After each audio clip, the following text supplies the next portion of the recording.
One reason why naging OFW ako, una akala ko magiging yayaman ako sa pagiging OFW. Pangalawa, sabi ko 2 taon lang ako kasi makakaipon na ako. Mali pala lahat yun, hindi pala totoo yun. Hindi ka pala makakaipon. Kaya yun ang nangyari sa akin, hindi ako nakaipon.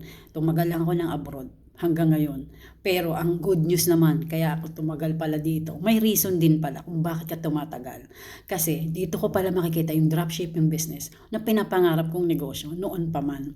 Kaya nang nakita ko to ay hindi ko na pinalampas, sinubukan ko. Kahit wala akong alam. Kasi nung sinubukan ko to, dito ko nalaman na pwede ka pala rito kumita na hindi mo kailangan lumabas ng bahay. Isasabay mo lang siya sa trabaho mo or sa free time mo. Tapos, ang maganda pa rito ay, alam mo ba, na dito, maraming tutulong sa'yo. Hindi mo gagawin mag-isa yung negosyo. Kaya kahit wala kang alam, pwedeng-pwede ka dito. Yun ang nangyari sa akin. Kahit wala akong alam, natuto ako dahil may mga nagtuturo. So sa mga kababayan ko na mga sawa na magtrabaho at pagod na, pero sobrang sipag, hindi pa rin makaipon, ay subukan nyo rin to. Katulad ng ginawa ko, na sumubok lang din, walang alam, pero ngayon, marami na rin natututunan.